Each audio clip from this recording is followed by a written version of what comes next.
112, 109. Pascal, the three, good! All-star. Swatted by Boucher. Chris soaring in, finger roll. Little French pastry right there. Gotta love it. Bonjour. Mikey. Bonjour à toutes et à tous et bienvenue pour ce Dino Talk, l'hebdomadaire des Raptors. Pour revenir, on va pas revenir sur une semaine parce que c'est vrai que j'ai pas été très présent lors de ce mois de mars, mais on va revenir sur la totalité du mois de mars et un petit peu faire le point sur la situation des Raptors qui, il faut le dire, n'ont plus grand-chose à jouer sur cette fin de saison. Et pour parler de cette fin de saison, on va accueillir Patrick Bizindavi de Choc FM. Salut à toi, Patrick. Salut Mike, salut à tous les auditeurs et salut à tous les fans des Raptors. Les fans des Raptors qui ont vécu un mois de mars très compliqué. C'est bien simple, depuis la blessure de Scottie Barnes, les Raptors n'ont gagné qu'un seul match. Et si on met la blessure de Jakob Poeltl dans la balance, les Raptors n'ont plus gagné depuis que Jakob Poeltl est absent. On est sur une série de 12 défaites pour les Raptors et sur une seule victoire au mois de mars. C'était contre Charlotte et c'était l'avant-dernier match de Poeltl qui s'est blessé. Peu importe, de toute façon, c'est pas la question du jour de revenir sur tous ces matchs de manière très précise. Pour commencer, je voulais un peu avoir ton sentiment général. C'est comment tu vis cette fin de saison qui est quand même morose, même si on va essayer de trouver des points positifs après. De manière générale, nous qui avons eu l'habitude du titre, des saisons victorieuses, comment tu vis ces Raptors qui ont dépassé les 50 défaites, ou en tout cas qui vont les dépasser? Oui, c'est ça, depuis donc le départ de Pascal, de OG, de Precious, là, on savait que c'est la reconstruction, si on veut le dire d'une manière positive, mais on ne savait pas que ça allait être aussi, je ne vais pas dire grave, mais autant de défaites. Mais la reconstruction, c'est bon, on veut se focaliser sur le développement des jeunes, mais on ne savait pas que les blessures allait être de cette sorte parce qu'on a perdu Scully, après Yak et puis Boucher. Et la liste continue jusqu'à au Chai, le dernier match. Donc, c'est vraiment... je pense que les trois derniers matchs, ils ont joué avec seulement 11 joueurs. Et parmi ces 11 joueurs, la plupart, c'était des gens de la G-League. Donc, on ne peut pas vraiment s'attendre à des victoires. Mais c'est très dur de regarder les matchs. Vraiment, on est là pour faire notre travail, mais on est des fans d'abord. Donc, je me dis, à la place de tous les fans, oui, les gens viennent au match, mais on ne s'attend pas à beaucoup. Et puis, on était averti que ce sera une phase de développement, mais c'est très dur de voir autant de défaites se suivre. Mais on dit, OK, on attend pour l'année prochaine. Peut-être il y aura, même pas peut-être, il y aura sûrement des changements au cours de la pause. Mais c'est très dur à voir. C'est vraiment très dur à voir. Mais dans tout ça, il y a du positif. On va en parler. Et le grand positif, c'est Grady Dick. Vraiment, sa façon de jouer, son développement, ça se voit, tout le monde le voit. Et puis le reste, on reste positif parce que le rôle que joue Kelly Olynyk, on se dit, lorsqu'il aura Scottie avec lui, lorsqu'il y aura Yak avec lui, ça va être vraiment du positif parce qu'on sait qu'on va l'avoir l'année prochaine parce qu'il a signé. C'est les deux choses que je vois de positif, mais c'est dur à voir, autant de défaites qui s'accumulent au jour au jour. Et puis le reste de la saison aussi, c'est pas mieux si on sait les équipes qui vont venir. Donc c'est ça ce que je pourrais dire. Ok, ouais, bah tu parlais des fans, je voulais quand même en parler, tirer un grand coup de chapeau aux fans français des Raptors qui, notamment à travers la page Raptors FR, je voulais faire un petit coucou à Victor qui tient cette page et qui est encore là présent tous les soirs à faire les live tweets des matchs des Raptors. Donc je voulais lui faire un petit big up, comme on dit, parce que il a vraiment du courage. Moi, honnêtement, bah, si vous m'avez suivi, je suis parti un peu en vacances et j'ai un peu lâché. Je suis de retour, mais c'est vrai qu'on sent que bah, il n'y a pas d'attente autour de cette équipe et que, comme on va en parler après, on essaye de tirer du positif, on essaye de faire notre travail et de quand même relever des choses intéressantes pour la suite. Mais c'est vrai que c'est très, très compliqué. Et bah, tout simplement, juste pour ceux qui suivent pas de très près, euh, pour toi, en fait, c'est quoi vraiment la raison qui fait que les Raptors sont incapables de gagner un match? Oh, la première raison, c'est la défense. La défense, l'attaque, ça tourne bien. Il continue à faire un bon système. Il y a beaucoup de passes décisives. Il y a Kelly Olynyk qui facilite. Mais en défense, c'est vraiment une passoire carrément là. Il y a personne qui va garder le rim, comme on dit. La défense un contre un, c'est inexistant carrément. Et puis les robots défensifs, aïe, aïe, aïe. Chaque fois que l'adversaire tire, c'est presque à 100%, ils vont prendre le rebond. Si on voit les statistiques, la fois dernière, je regardais les statistiques sur les, les, les points, second chance point. C'est vraiment grave parce que là, ça montre que le rebond des défensifs, il faut dire aussi qu'on n'a pas de centre. Depuis que Porter n'est pas là, c'est Garrett Tempo qui joue au centre. Et là, contre les bigs de l'autre côté, c'est vraiment très difficile. Je pense que si on parvient à avoir un bon défenseur et peut-être un bon système défensif, l'attaque va suivre. Parce que quand même, les Raptors, il faut le dire, ils sont bons en transition. Ils sont bons en contre-attaque lorsqu'ils font, ils font une belle défense. Je pense que le défi numéro un pour les Raptors, c'est vraiment la défense. C'est très visible. Puis les équipes adverses essaient d'en profiter aussi. Bah, je te suis complètement. Moi, c'est l'explication que je donnerais si quelqu'un me demanderait pourquoi les Raptors sont incapables de gagner des matchs. C'est qu'ils ont tout simplement pas une défense de niveau NBA. Tu l'as dit, il y a pas de pivot de niveau titulaire en NBA dans cette équipe. Kelly Olynyk fait d'énormes choses en attaque, mais défensivement, on voit il est vraiment très limité. On l'avait vu avec le Canada cet été aussi. C'est pour ça qu'il avait besoin d'un joueur comme Dwight Powell à ses côtés. Et mais en fait, tout simplement, ce qu'il faut souligner, c'est que les Raptors, en fait, font jouer un 5 de remplaçant à la place du 5 de départ et un 5 de G-League à la place des remplaçants. Donc forcément, en fait, c'est quasiment impossible de gagner des matchs NBA. Et ce que je voulais souligner aussi, parce que beaucoup, je vois sur les réseaux sociaux, disent oui, les Raptors, c'est inadmissible ce tank. Mais ce qu'il faut noter, c'est que c'est pas forcément un tank qui est volontaire au départ. Certes, il y a une volonté quand même du côté du front office euh, d'affaiblir l'équipe et de demander du développement de la part de Darko Rajakovic. Mais quand on fait la liste des blessés et des absents, et surtout avant la blessure de Scottie Barnes, l'équipe allait dans le bon sens. On restait sur 5 victoires, 5 défaites. Ça commençait à progresser dans le bon sens. Et en fait, tout s'est enchaîné. Scottie Ouais, Barnes s'est blessé, Jakob Poeltl s'est blessé. Donc à partir de là, comme on l'a dit, l'équipe n'avait plus de pivot titulaire et n'avait plus le joueur que tu peux mettre à côté de Kelly Olynyk qui peut être la sécurité défensive en Scottie Barnes. Et puis surtout, c'est vrai que la construction de l'équipe fait que, en fait, il n'y a que des arrières dans le 5 de départ. c'est Euh, ça. Et puis Chris Boucher aussi s'est blessé. Chris Boucher s'est blessé. Ouais, On a eu l'histoire de John T. Porter qui était le deuxième intérieur remplaçant, qui défendait un petit peu. Là, on ne sait pas vraiment où ça va aller. Et puis, coup du destin, là, c'est pas un choix des Raptors. Deux décès dans les familles de R.J. Barrett et de Emmanuel Quickly, que ça, tu peux pas le, c'est pas toi qui décide en fait, malheureusement. c'est ça, Et c'est l'équipe ça. s'est encore plus affaiblie. Comme je le disais, il y a que des arrières, il y a plus d'ailiers.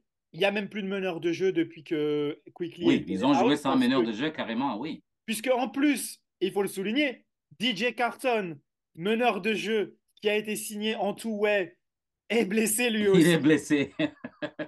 Et tu récupères des joueurs qui sont signés en contrat 10 jours, qui ne sont pas des meneurs, c'est plus des combo guards comme Jameis Ramsey ou Mhm, encore Javon Freeman Liberty, mhm. qui lui aussi est pas vraiment un meneur. Et au final, tu te retrouves avec une équipe qui joue sans pivot, puisque Kelly Olynyk n'est pas un pivot défensif titulaire NBA, et avec que des arrières, qui a des énormes problèmes de mismatch au niveau de la taille, et qui, comme Patrick l'a dit, problème au rebond, problème en défense parce que quand tu joues des équipes qui sont grandes, Bah, tu peux pas rivaliser. Je pense les défaites énormes que les Raptors se sont pris, notamment contre Sacramento ou contre les Pelicans, qui sont deux équipes qui jouent énormément grand sur le front de court. En fait, tu peux pas rivaliser. Et, bah, au final, maintenant, les Raptors ont enchaîné 12 défaites. Et Ben ma oui, question, c'est est-ce que même, parce qu'on sait que la problématique, c'est ce pic que les Raptors ont envoyé aux Spurs en échange de Jakob Poeltl. Ce pic est protégé top 6. Les Raptors ont pour l'instant le sixième pire bilan. Donc, il est nécessaire euh, que les Raptors obtiennent ce top 6 pick, sinon il va aller aux Spurs. Est-ce qu'ils n'ont pas maintenant intérêt au final à ne plus gagner? ils n'ont pas de choix. Même s'ils voulaient, même s'ils voulaient gagner, ça va être difficile. Mais aussi ajouter aux performances. Il faut dire que avec les blessures, mais il y a des joueurs vraiment qui nous perdent. Moi, je pense à McDaniel. Ces matchs-là, c'est très difficile de voir. Mais, mais il y a, donc ils doivent, à mon avis, ils doivent perdre. Mais aussi, qu'est-ce qu'ils vont faire de Bruce Brown? Parce qu'ils ont un team option, je pense, avec lui. Est-ce qu'ils peuvent les changer pour avoir un pic? Ça aussi, c'est une option. Donc, Masai a du pain sur la planche et Bobby et tout le front office. Je pense que même s'ils voulaient gagner, ils ne vont pas gagner. Ça, c'est l'équipe qui, à NBA, tout peut arriver, mais le reste de leur horaire de match, l'équipe qui peuvent battre, c'est seulement Washington. Je ne vois pas battre aucune autre équipe. Donc s'ils continuent à perdre, comme on le pense, ils auront une chance d'avoir ce pic. En plus de ce qu'ils peuvent faire avec Bruce Brown, ça va m'étonner que Bruce Brown reste avec les Raptors la saison prochaine. Donc, il y a ces deux options-là. Et puis le reste, comme le dit Masai souvent, il y a le côté chance aussi qui est là en basketball parce que tout n'est pas performance, il y a des circonstances qui peuvent être autres. Donc on croise les doigts pour voir ce que ça va donner. C'est ça. Et puis le côté chance, c'est qu'il y a une loterie et que les Raptors auront, s'ils ont le sixième pire bilan, 42% de chances d'être dans le top 6. Et s'ils glissent en dessous des Memphis Grizzlies, qui ont à peu près le même bilan, ils ont une défaite de plus pour l'instant. Il faut que les Raptors, en fait, il faudrait que pour assurer cette sixième pire bilan, il faudrait vraiment que les Raptors perdent tout. Euh, Après, s'ils en gagnent un, il faut espérer que Memphis en gagne un également. Ça va se jouer comme ça. Et j'ai observé un peu le calendrier de Memphis. C'est pareil. Je vois pas beaucoup de matchs que les Grizzlies pourraient gagner. Donc, ça va être très intéressant de voir avec les retours de Barrett et de Quickly si ça démarre pas une trop bonne dynamique. On en est là à se dire il faudrait pas trop qu'ils jouent bien. Il faudrait qu'ils jouent plutôt bien. Mais après, comme on l'a dit, et tu as raison, moi, je pense que vu la faiblesse du secteur intérieur, même si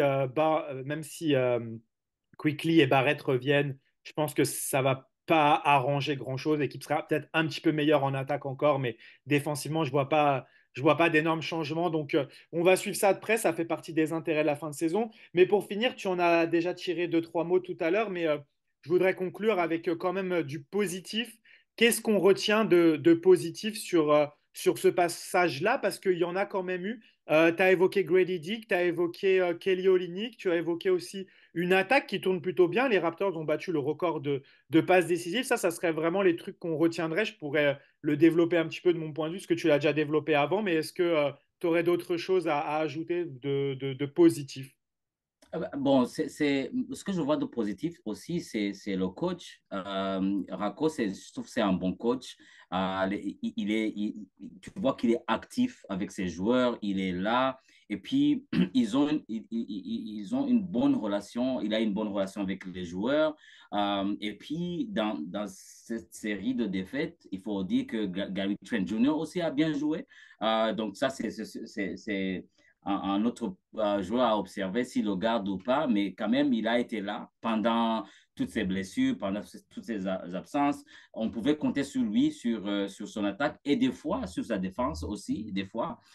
Donc ça, c'est un autre point positif. Il a été absent, je pense, juste un seul match, mais le reste, il a été vraiment là. Les autres points, tu viens de les citer, Grady Dick, le potentiel, on savait que le potentiel était là, mais là, il surprend tout le monde. Ce n'est pas juste un shooter, il joue très bien, il défend même. Il défend, donc on se dit sa deuxième, troisième saison, ça va être quelqu'un sur qui on peut compter, en plus de Kelly Olynyk.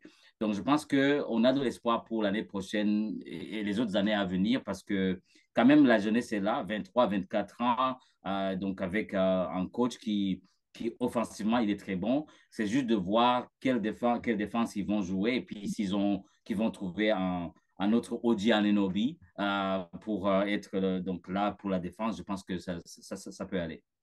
Je suis d'accord avec toi. Je pense que même avant les blessures, ils avaient commencé à montrer des choses intéressantes défensivement, même si de mon côté, c'est vrai que j'avais montré quand même des doutes sur les capacités défensives de Darko. Mais j'ai trouvé avant blessure de Scotty, avant blessure de Paul Tull, que déjà défensivement, il y avait des choses intéressantes. Donc là, on ne peut pas vraiment juger sur cette fin de saison. Mais vraiment, moi, ce que je relèverais de positif, au-delà de tout ce que tu as cité et qui est totalement vrai. En fait, c'est moi ce que je retiens de positif, c'est que je me dis en fait en ce moment, on a une grande partie de nos second units de l'année prochaine qui est en train de s'entraîner contre des titulaires et qui est en train vraiment de prendre confiance en eux. Si Darko a réussi quand même à créer une alchimie entre ces joueurs, alors on verra, comme tu l'as dit, si Gary Trent Jr. reste, est-ce qu'il fera partie de la second unit ou est-ce qu'il sera titulaire? Ça, c'est une question à se poser. Grady Dick, peut-être pareil, peut-être qu'il pourrait postuler pour un poste de titulaire. Mais en tout cas, tous ces joueurs autour de Kelly Olynyk sont en train de créer quelque chose. On sent quand même qu'il y a vraiment une alchimie offensive. Ils arrivent bien à se trouver, ils créent des trucs. Et ce qu'ils font pour une second unit, si c'était une second unit qui jouerait contre les autres second units, je trouve que ce serait super intéressant. Et là, pour l'instant, bien sûr, on a une second unit qui joue contre des titulaires et on a notre G-League qui joue contre des remplaçants. Donc, forcément, c'est pas possible de gagner. Mais moi, c'est vraiment le truc positif. Je me dis, ce 5-là, qui serait second unit l'année prochaine, tu lui rajoutes un joueur bon défensivement pour mettre à côté de Kelly. Et puis surtout, tu sais que l'entraîneur va mixer des titulaires avec cette second unit. Donc, on imagine ce 5-là où on ajoute Scotty Barnes et Barrett, par exemple, autour de Kelly Olynyk et de ces joueurs-là, Oche Agbaji, enfin, tous les joueurs-là, Grady, pourquoi pas Gary s'il est en sortie de banc, Noura s'il arrive à se faire une place. Enfin bref, tous ces joueurs-là ont déjà créé quelque chose ensemble. Et je pense que ça peut être très positif pour que les Raptors aient un très bon banc l'année prochaine, que j'espère ils vont pouvoir renforcer avec à la fois des joueurs draftés et à la fois peut-être des agents libres, parce que les Raptors vont avoir énormément de cap space, même Mhm. s'il n'y a pas forcément beaucoup de targets parce que les meilleurs agents libres de ce prochain marché, c'est Pascal Siakam et Oji Anunoby. Donc, ça va être compliqué de les faire revenir. Ça va être compliqué. Mais Ouais. moi, si on devait évoquer un joueur, il y a un joueur qui est libre et ils ont fait une émission dans le Raptor Show la dernière fois où ils ont un peu parlé des agents libres. C'est vrai qu'il n'y a pas énormément de noms, mais il y a, j'ai regardé en plus le match des Pacers hier, Jalen Smith, le pivot, jeune pivot qui peut s'écarter et qui est plutôt un bon défenseur ou en tout cas, il ressort pas mal dans cette équipe d'Indiana. Peut-être que les bons défenseurs ressortent plus que dans une autre équipe parce que c'est une équipe qui n'est pas très bonne en défense, même si elle a fait un bon match hier contre les Lakers, il faut le souligner. Mais voilà, comme on aura du cap space, s'il y a peut-être un joueur à récupérer, à surpayer, moi, je verrais bien Jalen Smith à côté de Kelly Olynyk dans cette second unit. C'est un joueur Mhm. qui peut shooter à 3 points, qui s'écarte, qui défend, et Kelly qui crée du jeu et qui aura un joueur à côté de lui qui peut protéger le cercle. Ça peut être très intéressant. Donc voilà, le très gros point positif pour moi, c'est vraiment ça, c'est qu'en fait, on va profiter de cette seconde unit qui joue contre des équipes titulaires très fortes, qui prend des raclés aussi, mais qui va Ah oui. gagner en expérience. Et de toute façon, le but, c'est de développer. Et puis, ça permet aussi, en quelque sorte, de faire le tri, puisque, comme tu l'as dit, des joueurs comme Jalen McDaniels ou d'autres montrent qu'ils n'ont pas leur place dans cette Bah équipe. Et oui. puis, on Et pourra puis, toi et moi, on croise les doigts qu'on puisse avoir un francophone l'année prochaine. Exactement. Oui, c'est Ça, ça. c'est notre grand souhait à la draft. Il y a 3 Français qui peuvent postuler au top 10, donc Rizaché, Sarr et Salin. Donc, on espère surtout que c'est des profils qui seraient très intéressants pour les Raptors, puisque ce sont des gros défenseurs et des shooters à 3 points. Ben, je pense qu'on a fait le tour. Je voulais pas que ce soit plus long que ça. Merci à toi, Patrick. Merci, Mike. Et puis, on se voit dimanche face à Philly. On se voit dimanche pour le retour de Ouais. Kyle Lowry. Merci à tous de nous avoir Merci. suivis. Et comme on dit toujours quand on se quitte, let's Let's go go Raptors! Raptors!